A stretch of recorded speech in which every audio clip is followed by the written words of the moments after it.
registro en 4K, cine digital. Los dejo con Daniel McDonald y Samuel Fares de Sony Latinoamérica. Gracias.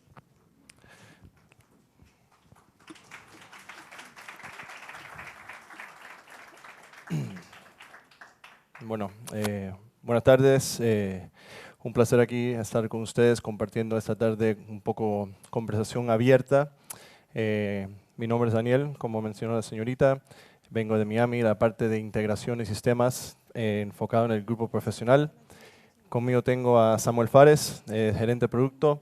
Obviamente él es el más serio porque tiene una corbata puesta. Entonces, todas las preguntas, por favor, diríjense a él. No, la idea de esta tarde, la charla es hablar un poco de 4K, qué está pasando en el mercado, hablar un poco de las tecnologías que Sony está ofreciendo al mercado para llevar la realidad de 4K y también no solamente apuntarnos a lo que es 4K, pero a lo que decimos que 4K para HD. Después, atrás de 4K hay muchas herramientas, toda la parte de post, toda la parte del flujo de 4K. Y vamos a terminar hablando un poco también de a lo que está llevando esto al mundo de archivo, buscando unas soluciones de archivo que no son basadas en cintas, con un poco de herramientas no lineares y también hablar un poco de la nube también, que es algo que está tomando mucho esfuerzo en yo creo que todas partes del mundo y un poco cómo estamos nosotros enfocando la área de la nube y cómo estamos colaborando con toda la parte de postproducción en la nube. Cualquier pregunta, por favor, vamos a ir al minuto, entonces levanten la mano, no vamos a esperar hasta el final, quiero que sea un poco abierto. Me dijeron que tengo 45 minutos, entonces espero no pasarme el tiempo, pero vamos a comenzar. Bueno, aquí mi nombre, título. Entonces, antes de entrar en detalle sobre 4K, quisiera explicar un poco del grupo de dónde venimos nosotros, porque cuando una persona dice Sony piensa mucho en las cámaras, en los televisores, toda la parte de consumidor, pero en realidad hay muchas divisiones en Sony. Entonces, la división de nosotros pertenece al grupo profesional y el enfoque de este grupo es hacer todos los desarrollos de los sensores, todo lo que llamamos los chips, el Research and Development o recursos de desarrollo, no solamente para la parte de creación de contenidos, pero la parte de imagen, la parte de seguridad. Tenemos una presencia bien grande en el mercado de medicina también, en la parte de monitoreo, en las partes de cámaras. Se están haciendo muchas operaciones que se están haciendo hoy en día con cámaras de 4K. Obviamente pueden ver mucho más detalles sobre esas operaciones. Y también la parte de Felica. Felica es un proceso que se usa más en Japón, en el área oriente. Básicamente son tarjetas prepagadas que puedes ir a un supermercado y tocar una tarjeta contra un sensor o un NFC y ahí te van cobrando a tu débito o tu tarjeta de crédito. No es algo que ha tomado mucho esfuerzo en Estados Unidos, no sé acá en Latinoamérica, pero es bien usado en Japón. Ya nadie anda con efectivo encima, es todo con unas tarjetas con magnético o RFID. Un poco la historia, llevamos más de 50 años en el mercado desde el principio. A lo mejor algunos se acuerdan del desarrollo de lo que es toda la parte de ENG, lo que es la parte del Electronic News Gathering. De ahí desarrollamos toda la parte del VTR, desde las Betacam SP, Betacam digitales, HDCam, IMX, Betacam SX, usadas aquí bien en el área de Chile también. Y también fuimos lo que realizamos en los CCD de alta resolución, unos pioneros también. También fuimos lo que desarrollamos lo que era la interfase del SDI, que hoy en día ya se está usando mucho más menos, porque todo está haciendo una transición al mundo de IP. Ya pronto vamos a ver que toda la parte de ruteo, los switchers, que antes era una matriz bien complicada de SDI, se está todo haciendo una migración a IP. Obviamente hay que trabajar con ciertos protocolos para los tiempos y el sincronismo.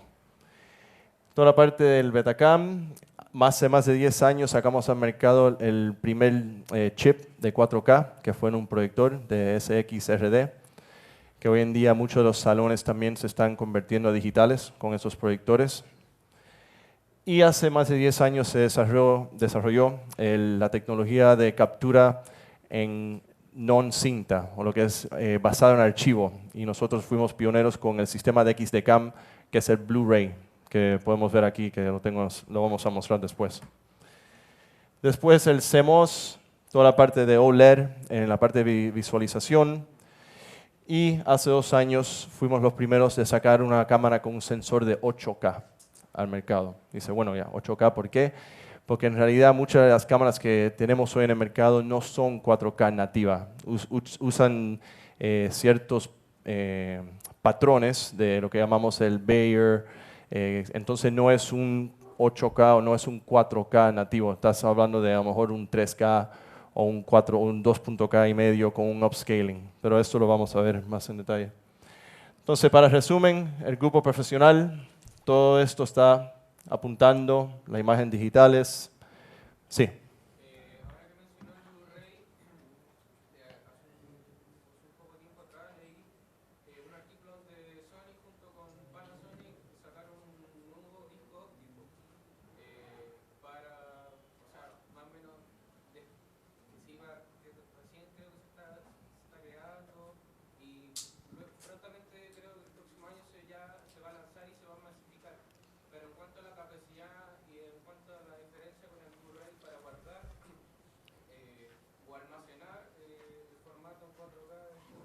Ya, muy buena pregunta. Justamente tengo como 10 láminas en la presentación sobre ese anuncio y voy a entrar un poco más al grano. Entonces, sí, fue un anuncio que se hizo hace 2 meses, pero voy a explicar cómo llegamos ahí, pero muy buena pregunta. Y durante la presentación se va a dar la respuesta. Entonces, seguimos. Entonces, vamos a entrar a la parte de 4K. Primero que nada, durante el show de consumidor, muchas tendencias que pasa en el mercado del grupo profesionales vienen por lo que está pasando en el grupo consumidor, obviamente.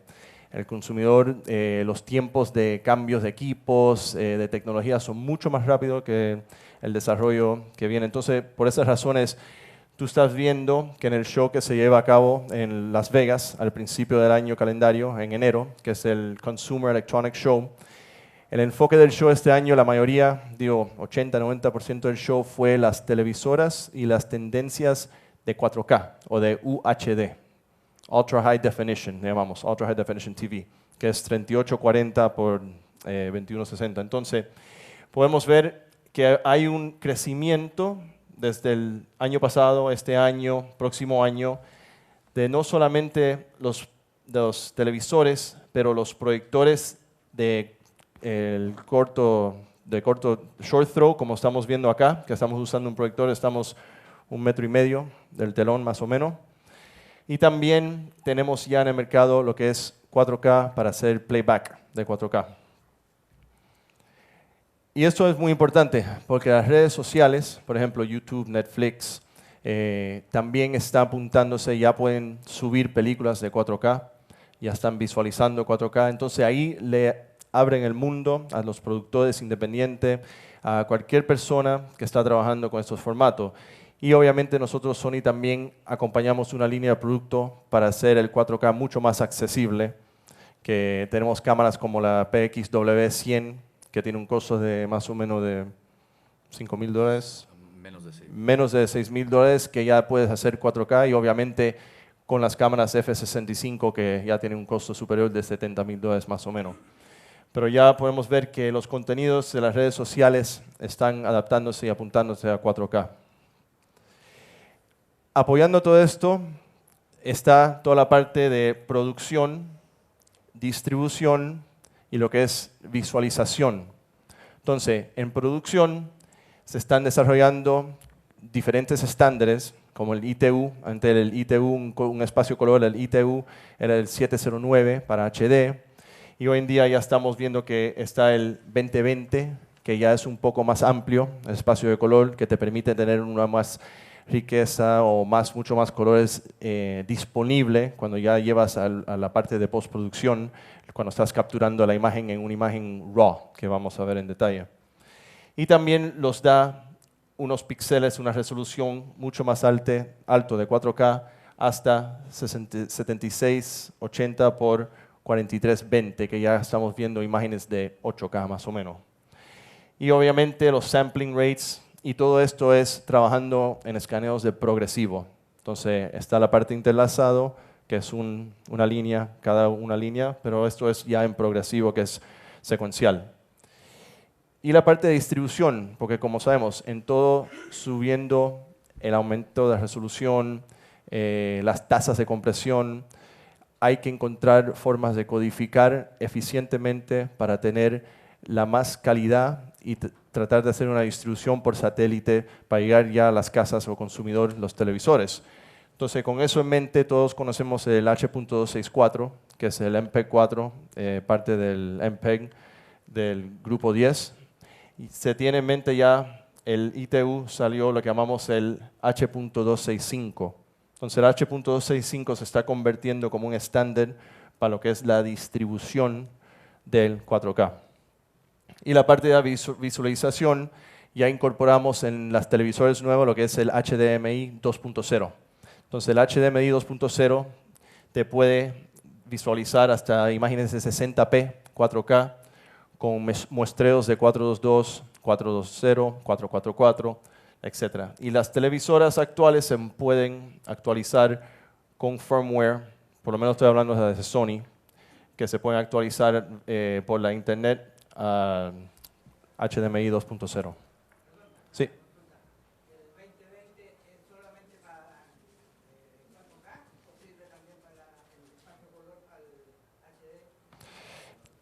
Tengo una lámina después que va a entrar en detalle cómo estamos haciendo la fase.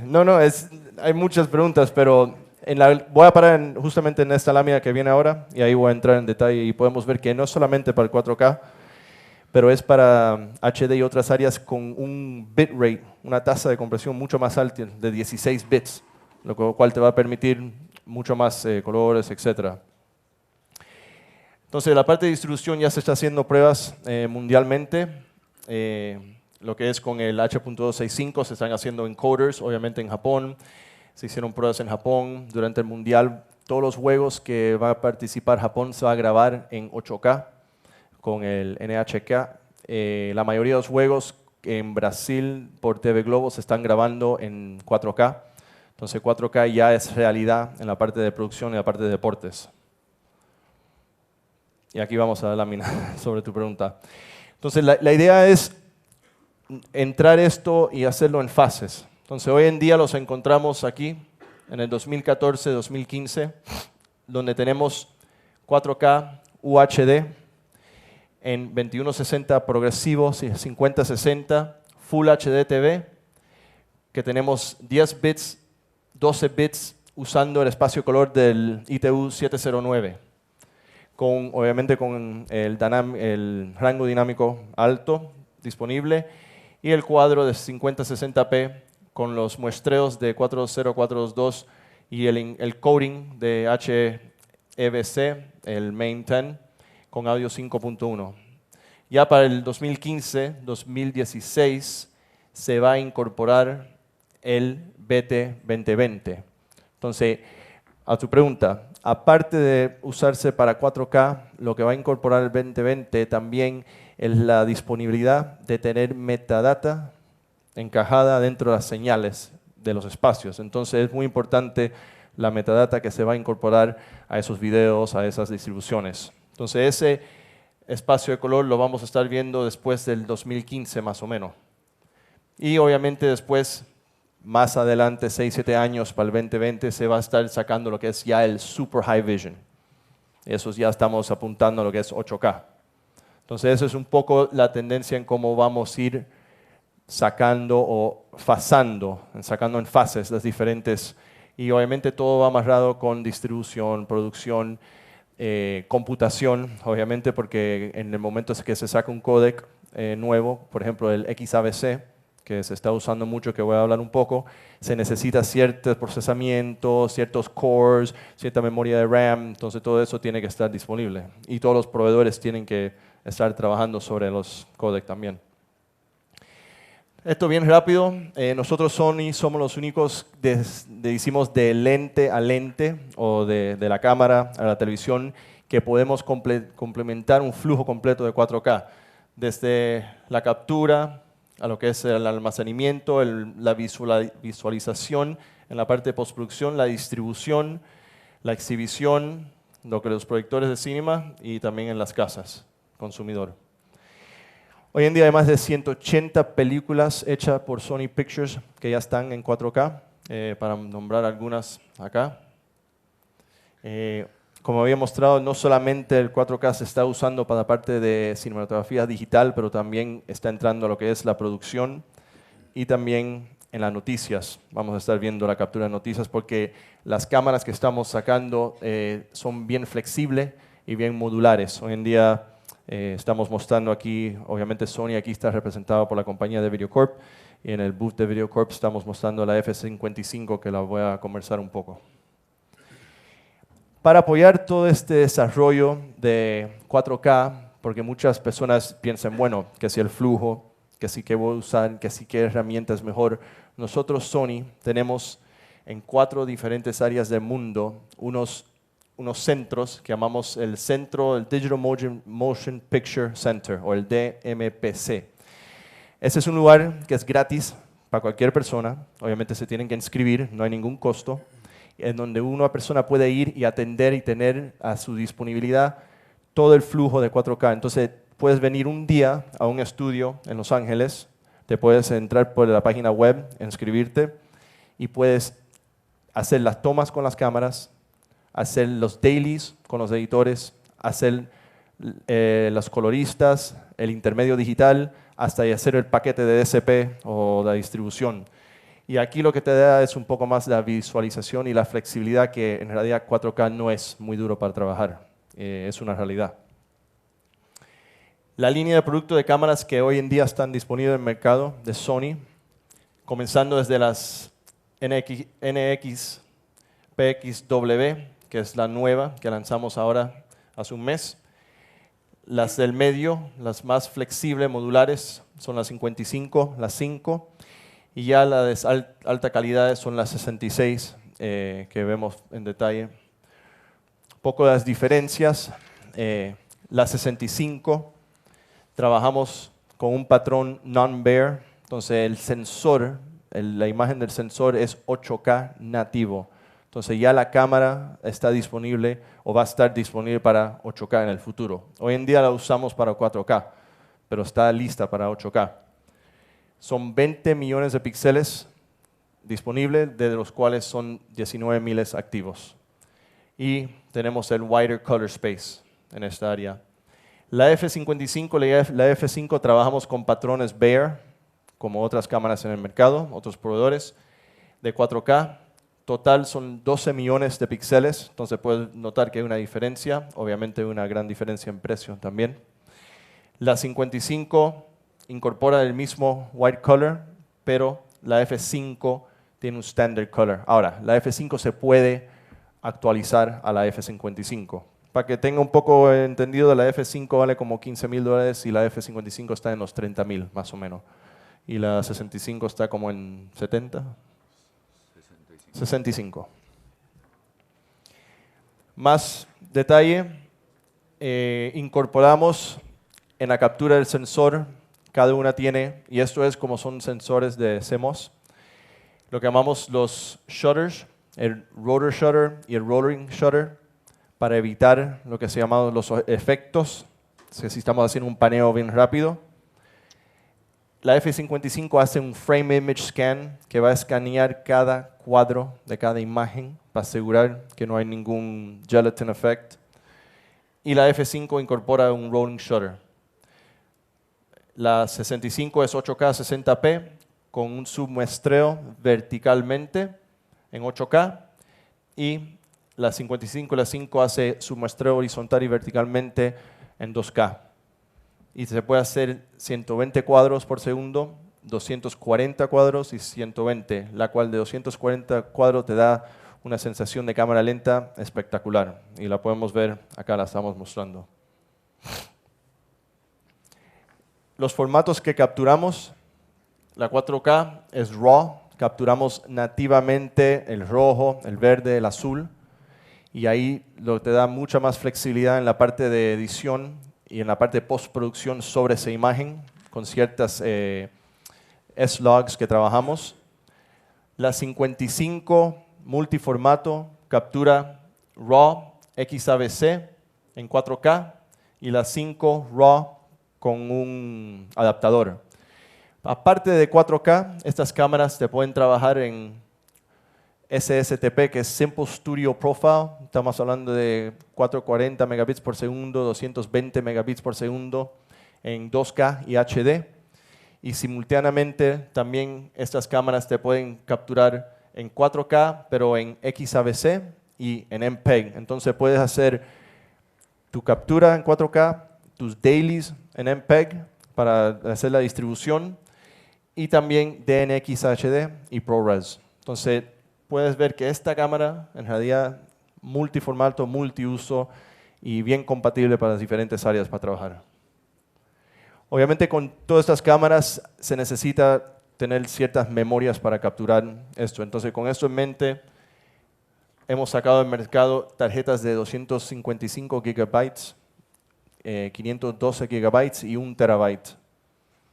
Entonces estas tarjetas, para que tengan una idea más o menos, 4K RAW en una tarjeta de 256 gigabytes son 29 minutos a 24 cuadros por segundo más o menos, o a 60p son 11 minutos. Y aquí es 2K y high frame rate 2K. Entonces vamos a hablar un poco de las actualizaciones que se ha hecho con la tecnología desde la NAB, desde que sacamos las cámaras, la F55. Estas presentaciones pueden estar disponibles para alguien que quiera información después, pero lo que podemos ver aquí, lo importante de esto es que desde el año pasado, desde que salió la cámara, hemos hecho 5 actualizaciones clave. Entonces ya estamos en la versión 4.0 que salió en marzo y no pueden ver atrás si no voy a entrar en detalle, pero cada actualización va incorporando más herramientas, más flexibilidades, más códecs, lo cual te está abriendo una cámara más flexible y también adaptándose a las necesidades y a los cambios de mercado y obviamente con los proveedores de no lineares, con todos los softwares disponibles para hacer la corrección de color, etc.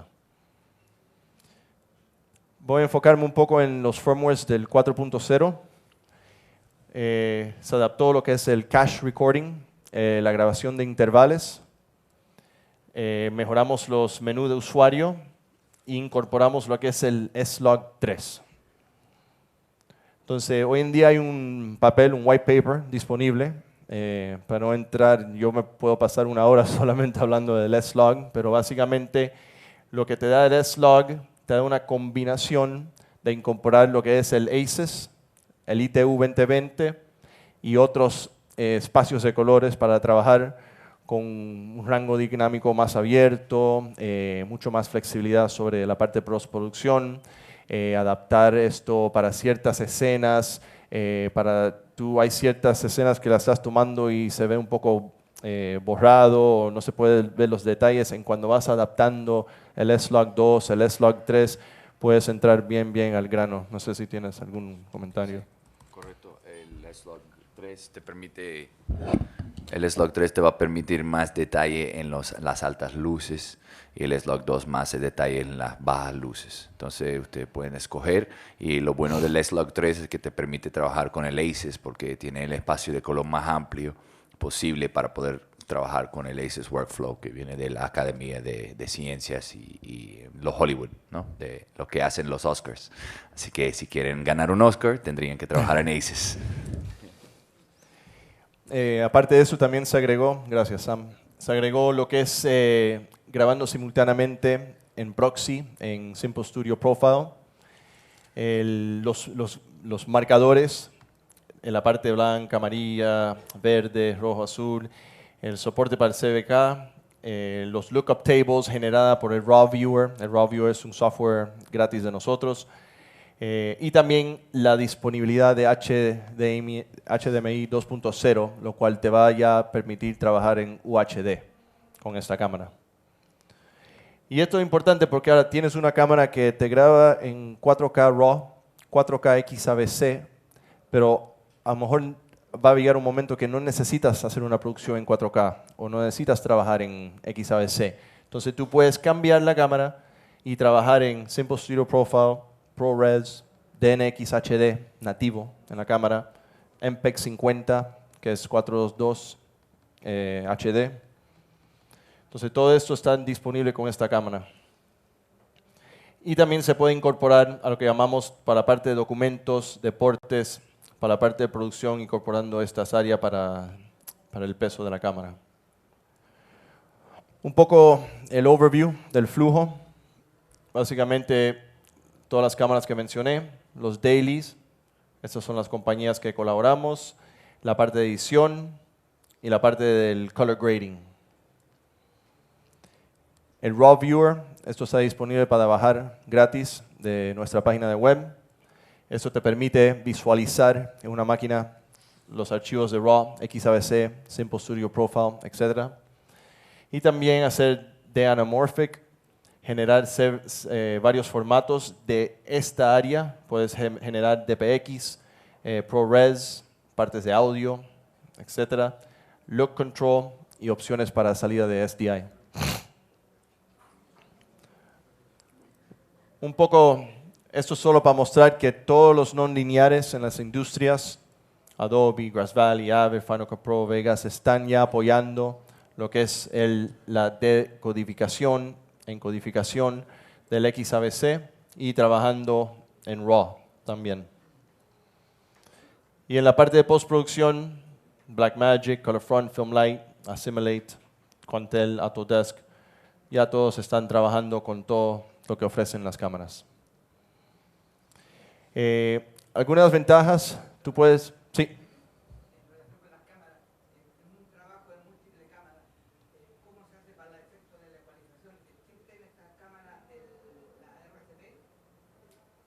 Cuando tú conviertes cuando tú conviertes la cámara F55, se va a pasar por lo que llamamos un BPU, un Baseband Processing Unit. Entonces, atrás de ese BPU, tú puedes entrar esa señal a un CCU.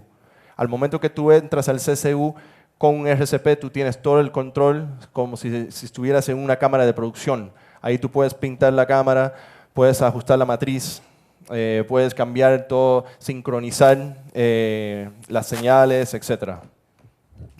Sí, además puedes crear sus propios looks usando lookup tables y también puedes ingresar estos mismos looks o el estilo de cómo se ve la imagen en cada cámara. Entonces puedes o bajar el look de la web o puedes crear su propio look o puedes matchear todas las cámaras con el mismo look usando una tarjeta SD.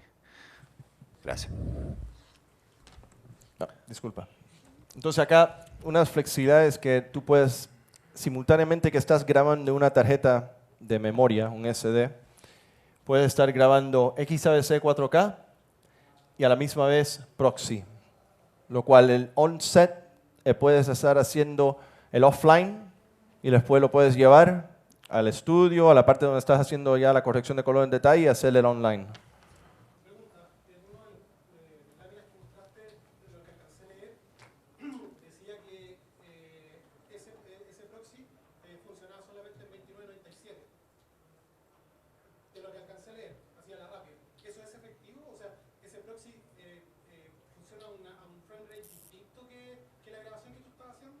No, el proxy funciona al mismo frame rate. Acá. No, eso es cuando estás haciendo en Simple Studio Profile y estás haciendo SR en SQ, que es 422, 444, eso solamente es en 29.97 progresivo. Pero el proxy se hace en el mismo, pero solamente se hace en MPEG, otra cosa, no cambia.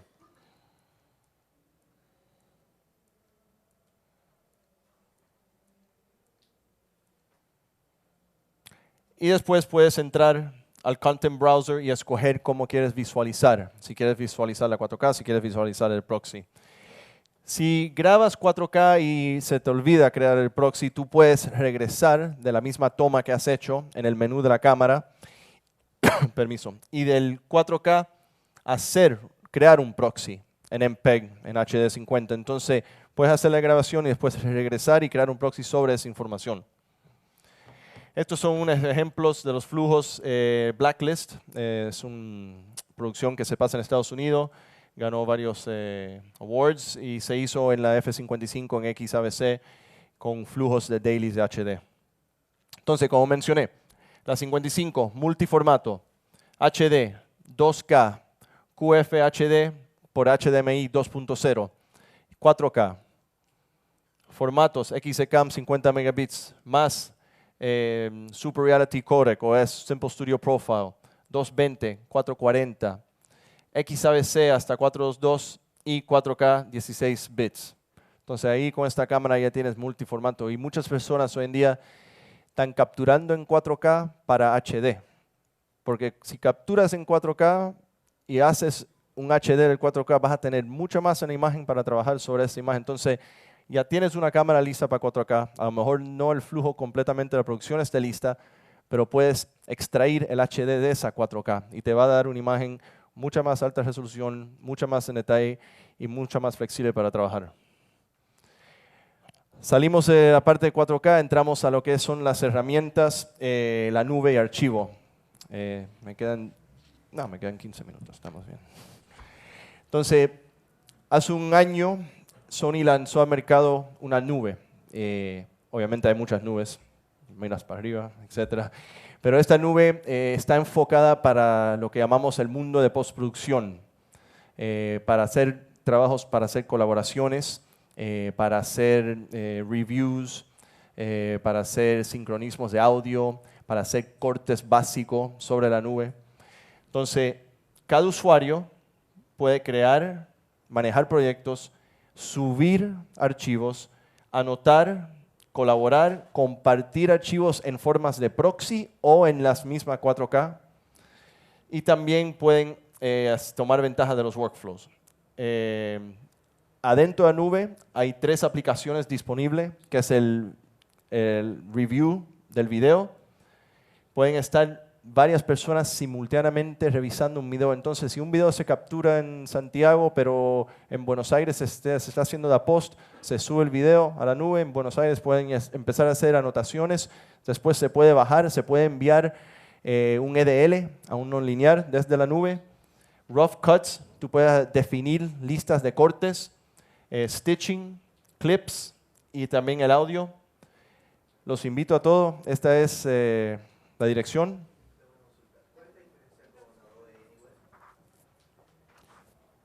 Adobe Anywhere. Adobe Anywhere, básicamente, bueno, yo tengo Adobe Anywhere, yo trabajo sobre Adobe Anywhere, lo que me da es más o menos la misma, es un área que puedes colaborar en toda la parte de edición y también tienes disponible todas las herramientas de Adobe sobre la nube. Entonces yo en mi máquina entro a Adobe y puedo bajar Adobe Premiere, Adobe Photoshop, Adobe Acrobat. Aquí básicamente en la nube las aplicaciones están. Entonces Aspera, por ejemplo, está incorporada a esta nube. Lo cual Adobe, tú tienes acceso a la nube, pero hay que bajar las aplicaciones. Pero Adobe te da mucha flexibilidad también. Lo usamos nosotros mucho. Solo es diferentes herramientas. Esto es un poco más enfocado para la parte de postproducción. No, Sony Vegas es un editor que corre en su máquina independiente. Las próximas versiones de las nuevas actualizaciones queremos añadir muchas más herramientas en lo que es la parte de edición sobre la nube.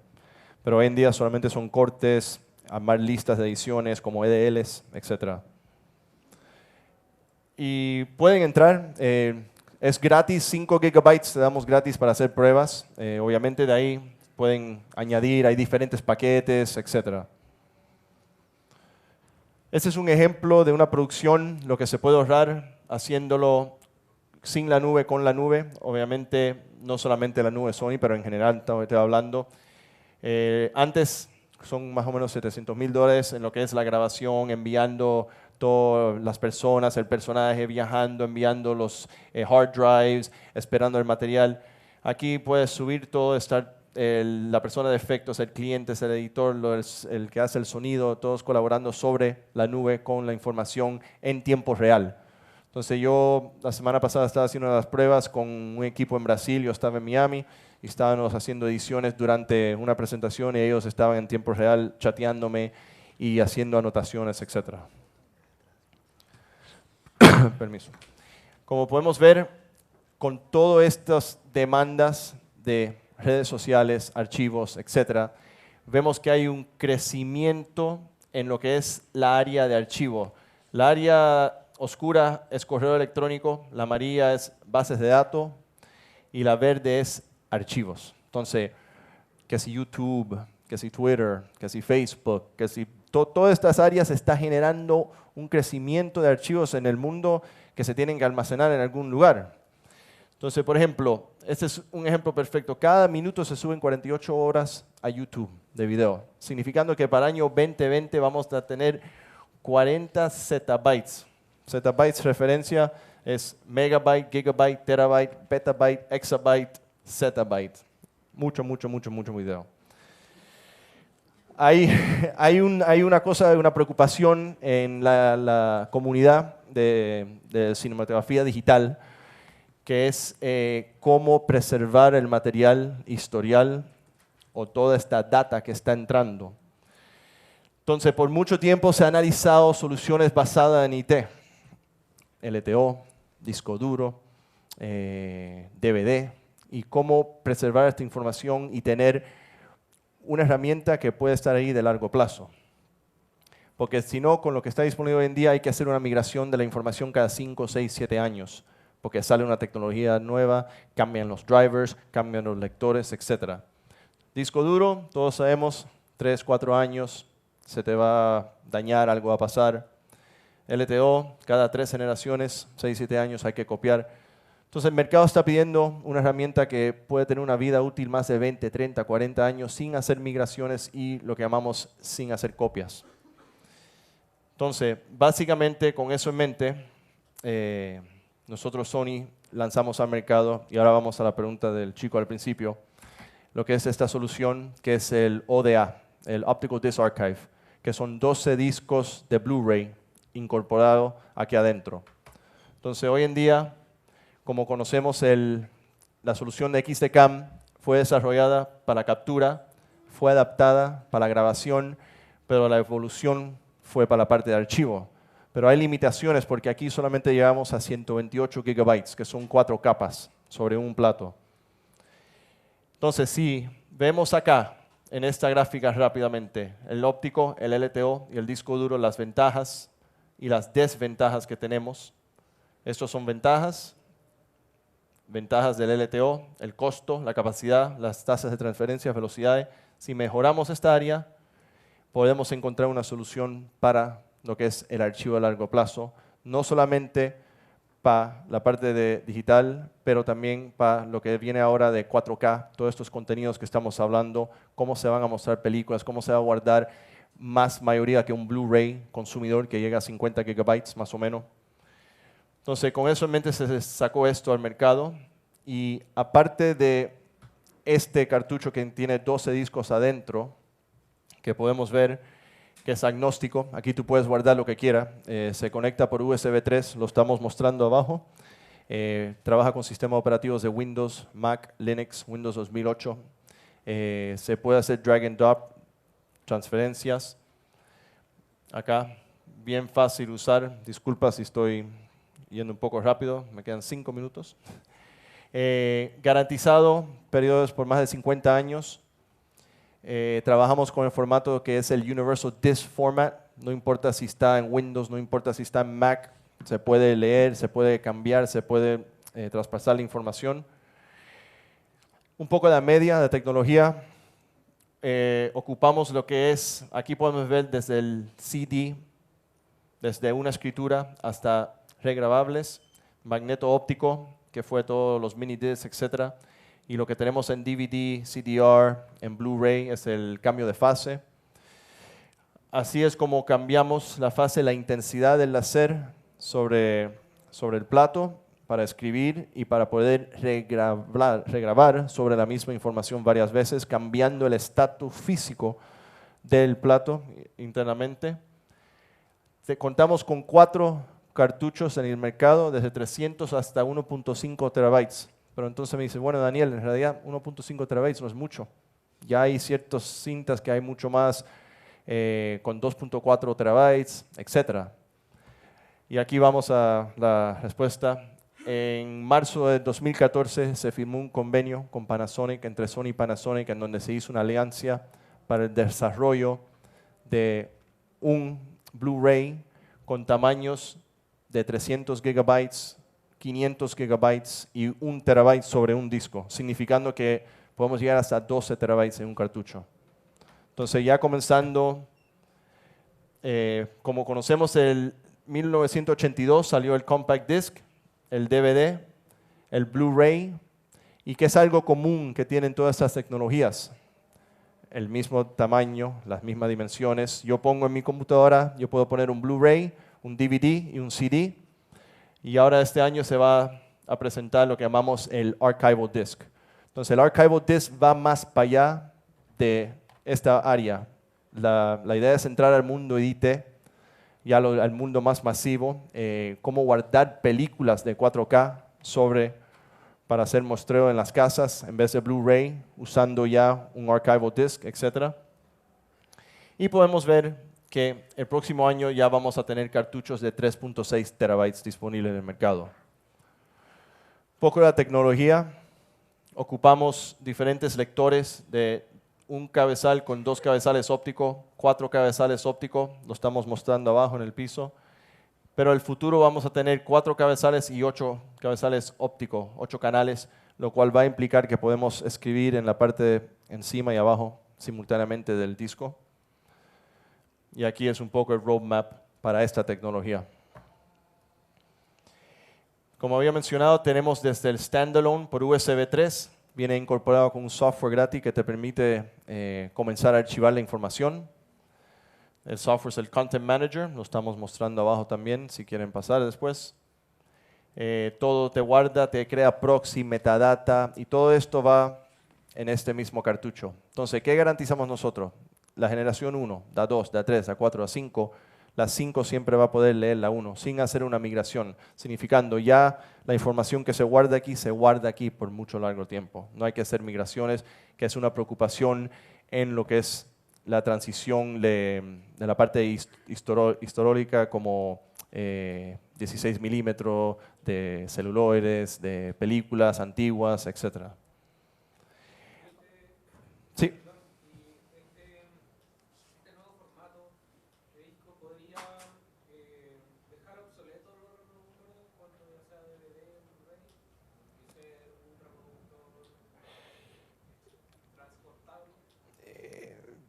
Sí, puede, pero ya estamos hablando en 2 años más o menos, porque ya cuando salen las películas, la distribución de películas en 4K.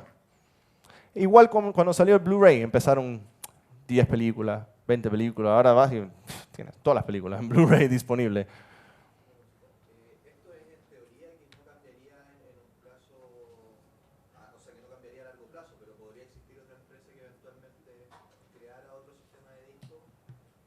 La idea es colaborar con Panasonic, para no ser solamente una empresa que está haciendo la tecnología. Entonces se ha hablado con TDK, con Maxwell, obviamente para hacer esa tecnología también, para tener varios proveedores.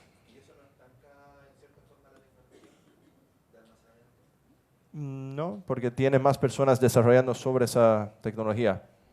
Porque esto va mucho más allá que archivo para video, audio, va para la parte de IT, respaldo como con Tivoli, con Symantec, cosas así, y ya entrar a reemplazar lo que es a los data centers con esto, porque son mucho más eficiente en energía que un disco spinning disk.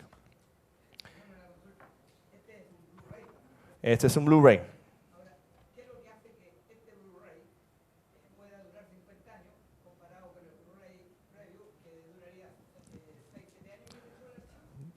El Blu-ray consumidor no tiene las mismas física que tiene este Blu-ray y que tiene este Blu-ray. Entonces las partes son diferentes, las capas que usamos son diferentes. Aparte del standalone drive, acompañado con robóticas, tenemos robóticas modulares. Tengo 1 minuto. Podemos crecer desde un cartucho hasta más de 2.000, 3.000 cartuchos, significando X petabytes disponible con robóticas, con sistemas de automatización, sistemas de MAM. Todo esto viene con herramientas, me quedan 5 láminas. Entonces una herramienta clave es la herramienta de digitalizar contenidos tomando una cinta de Betacam SP, una cinta de Betacam digital y digitalizar este contenido. Tenemos un servidor, lo estamos mostrando aquí abajo también, 4 entradas, 4 salidas simultáneamente. Te permite capturar, controlar VTRs, entonces para digitalizar y migrar ya todas que tienes existente. El flujo es preparación, digitalizar, control de calidad, archivo, exportación de los proxies XML a una base de datos. Y la parte es un software que es un MAM. Básicamente el MAM es para manejar toda esta área de los archivos, de hacer las búsquedas. Aquí es donde es bien importante la parte de metadata, cómo hacer una metadata bien importante para poder hacer búsquedas en un futuro de un material o de ciertos pedazos de un material.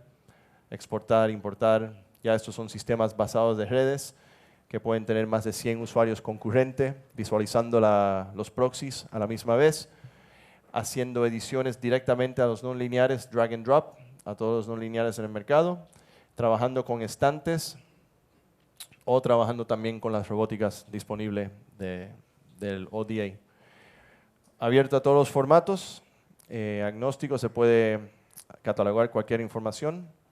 Y disculpa al final que fui un poco rápido, pero me quedé corto de tiempo. Eso es todo por mi parte. No sé si hay algunas preguntas o algo. Estamos disponibles para conversar más en detalle. Estamos aquí hoy, mañana, dispuestos y cualquier consulta que tengan también. Daniel y Samuel, muchas gracias. Muchas gracias, Daniel y Samuel, por acompañarnos en esta jornada.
La Clockwork Orange, ¿no?